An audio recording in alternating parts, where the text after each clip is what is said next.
this is going to be a cold night tonight. It's been a very strange day.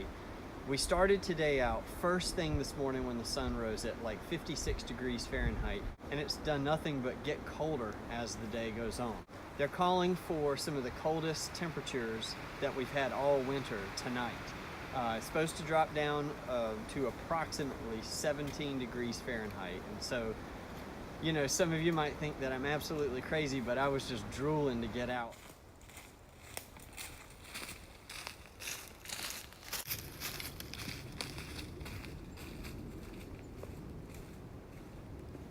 I've cut a lot of wood. I've got my shelter set up. I've got my air mat in. I've got my Kelty 40-degree bag on top of that. I did bring the wool blanket again because that was a winner last time in the double lean-to video. I've got a tripod for cooking where I'll go right over the fire here. And yeah, I mean, I've just pretty much kind of got everything laid out so that when darkness hits, you don't have to fumble around in the dark trying to set things up.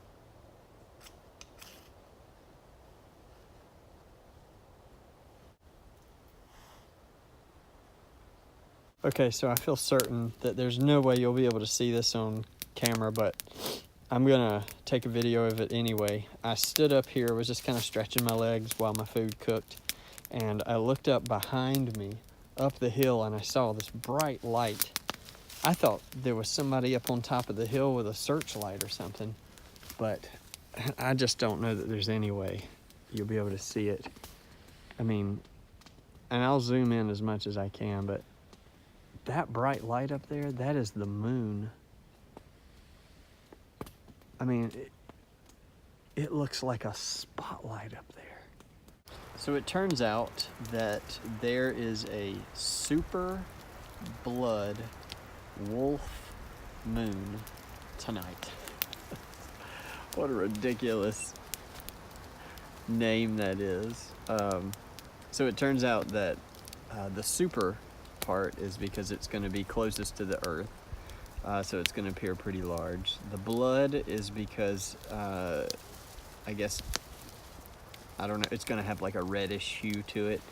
And then the wolf moon is out of an old almanac saying that just all moons in January are wolf moons. And then so super blood wolf moon.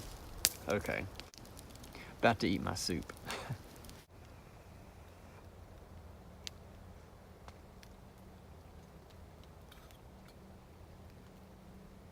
Oh, I know this is not going to do it justice, but the moon is beautiful tonight.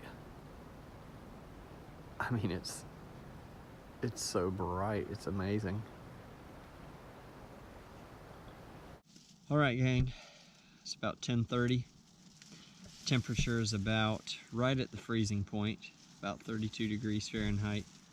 I've got the fire kind of roaring right back behind me. I'm getting ready to shut the hatch here, and I'm all ready for bed, and I'm gonna climb in to the sleeping bag with the wool blanket in the middle. So fingers crossed, next time you'll hear from me hopefully will be 6 or 7 o'clock tomorrow morning. Good night.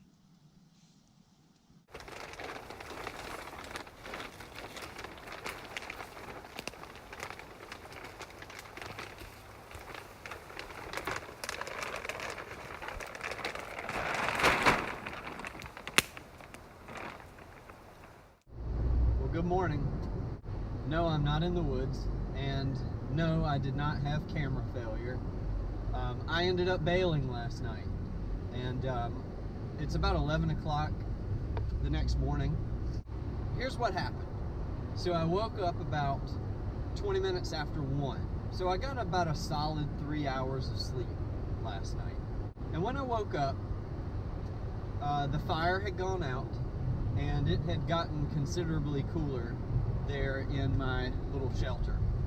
I was not cold. I could feel the cool air beginning to penetrate my sleeping bag and wool blanket.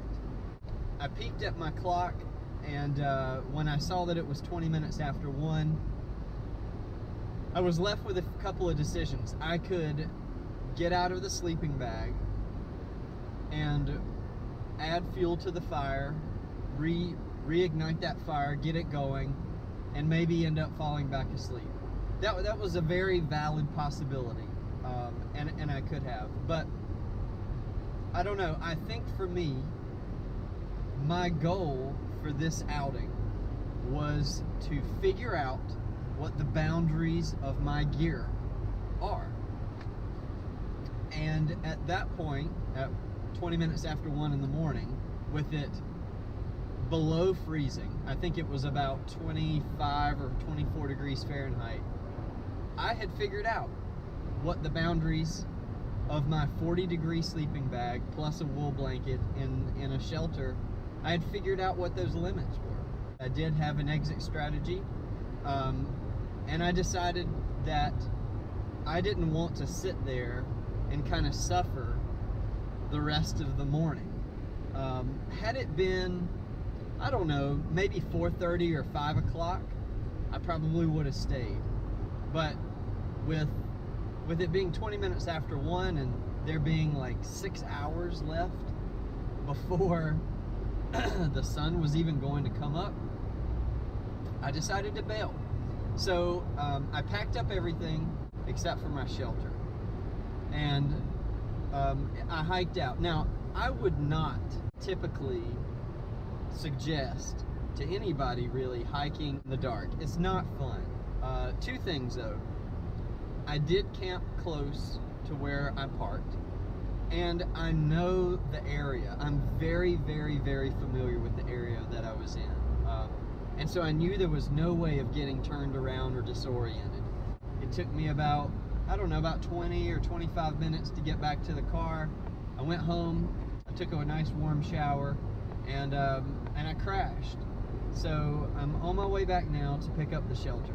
I'm gonna take you with me, and when I get there, I wanna do just a quick reflection on what I think I could do differently next time. But I want to say this really quickly about failure.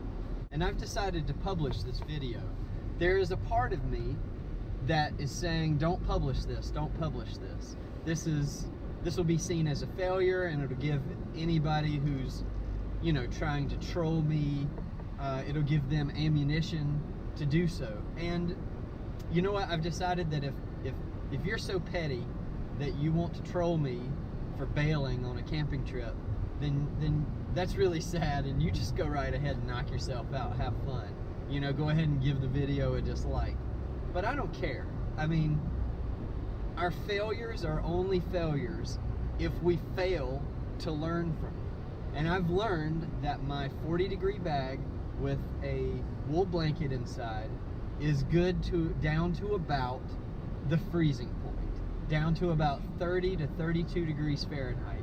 And I've learned that anything below that is going to be encroaching on what I would consider to be a personal comfort level for myself. So I'm going to publish this, and I'm not ashamed at all about it. It was a great trip. I'm glad I had a solid exit strategy, and I think that just shows the strength of my planning.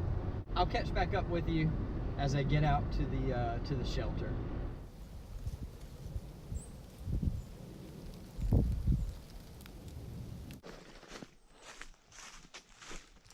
I had a nice horizontal fire here. I think next time I'll have to collect more hardwood. I pretty much, before I went to bed, I kind of dumped all of the hardwood that I had on there.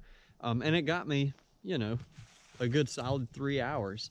And I think if I had another set of hardwood to put on, you know, at 1 o'clock, then, or 1:30, then that could have gotten me, you know, maybe to 4:30 or so, or 5 o'clock maybe. So I think having more hardwood, I didn't really have time to collect anymore. So I'll make sure to have more wood on hand. I also think that, to be honest, this frame, it really, I hate to say this, but I think it was pointless for my needs. If you were using a tarp in the snow in a lean-to fashion, you would have weight from the snow on your tarp, and you would need that frame to kind of help support the weight of the snow. When not dealing with the snow, I don't think I would need it at all. Actually, I think what I would do instead of doing a ridge pole is just do my ridge line with cordage.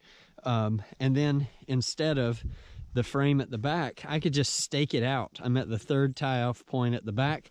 I could put a stake in the ground there, and here, and I could even, and see how this flares out. I think I could cut it much more straight in with a stake. I had to go to the tree here to tie it off, and with stakes I could come straight out here. I could go stake, stake, stake here and come straight here, and then I wouldn't have I would have a lot less of an air gap. The air gap over here wasn't so bad, but the air gap near my head, which is where I was sleeping down here, was pretty significant, especially right here and a little right down there. I could feel the winds whipping through those air gaps, and so I think next time is just to forget the wood pieces creating the frame, unless you're going to be in some snow, and just to use a ridge line. The next time I come out, I'll be trying that setup without the frame. So and that would save me time in the setup process. It would allow me more time to cut wood and process wood and things like that. So I'm just gonna take the shelter down, pack it up in my backpack here, and go back home. So thank you so much for watching. Subscribe if you'd like to, and we'll see you on the next one.